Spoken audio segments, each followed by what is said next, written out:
ಜಗತ್ತಲ್ಲಿ ಏನೇನು ನಡೀತಿದೆ ಅಂತ ತಿಳ್ಕೊಳ್ಳೋಕ್ಕಿಂತ ನಮ್ಮ ಕಣ್ಮುಂದೆ ಏನೇನು ಆಗ್ತಿದೆ ಅಂತ ಮೊದಲು ನಾವು ತಿಳ್ಕೋಬೇಕು. ಎಷ್ಟೋ ವಿಷಯಗಳು ನಮಗೆ ಗೊತ್ತಿಲ್ಲದೇನೆ ನಡೀತಾ ಇರುತ್ತೆ.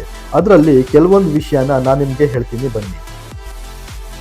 ಫೋನ್ ಕರೆ ಮಾಡಿದಾಗೆಲ್ಲ ಕೇಳಿ ಬರುತ್ತಿದ್ದ ಸೈಬರ್ ವಂಚನೆಗಳ ವಿರುದ್ಧ ಜಾಗರೂಕರಾಗಿರಿ ಎನ್ನುವ ರೆಕಾರ್ಡ್ ಮಾಡಲಾದ ಅಮಿತಾಬ್ ಬಚ್ಚನ್ ಅವರ ಧ್ವನಿ ಇಂದಿನಿಂದ ಸ್ಥಗಿತಗೊಳ್ಳಲಿದೆ. ಹೌದು, ಬಾಲಿವುಡ್ ಮೆಗಾಸ್ಟಾರ್ ಅಮಿತಾಬ್ ಬಚ್ಚನ್ ಅವರ ಧ್ವನಿಯನ್ನು ಒಳಗೊಂಡ ಸೈಬರ್ ಅಪರಾಧದ ಬಗ್ಗೆ ನಾಗರಿಕರಿಗೆ ಎಚ್ಚರಿಕೆ ನೀಡುವ ಪರಿಚಿತ ಕಾಲರ್ ಟ್ಯೂನ್ ಇನ್ನು ಮುಂದೆ ಕೇಳಿಬರುವುದಿಲ್ಲ.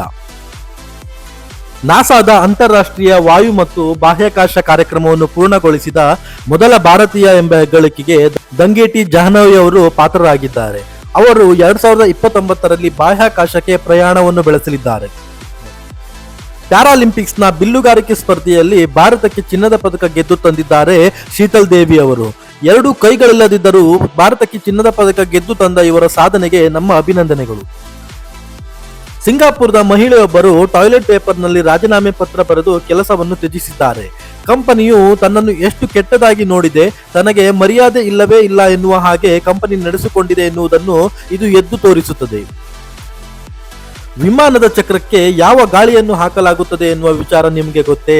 ಒತ್ತಡದ ಬದಲಾವಣೆಗಳನ್ನು ತಡೆಗಟ್ಟಲು ಹಾಗೂ ಹೆಚ್ಚಿನ ವೇಗದ ಲ್ಯಾಂಡಿಂಗ್ ಸಮಯದಲ್ಲಿ ಬೆಂಕಿಯ ಅಪಾಯವನ್ನು ಕಡಿಮೆ ಮಾಡಲು ವಿಮಾನದ ಟೈರ್ಗಳಲ್ಲಿ ಸಾಮಾನ್ಯ ಗಾಳಿಯ ಬದಲಿಗೆ ನೈಟ್ರೋಜನ್ ಗಾಳಿಯನ್ನು ತುಂಬಿಸಲಾಗುತ್ತದೆ.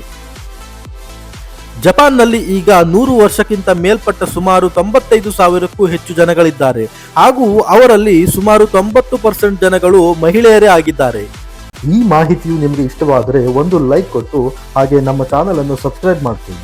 ಹೀಗೆ ನಾನು ಹೊಸ ವಿಷಯಗಳನ್ನು ತಿಳಿಸ್ತಾ ಇರ್ತೀನಿ. ಧನ್ಯವಾದ.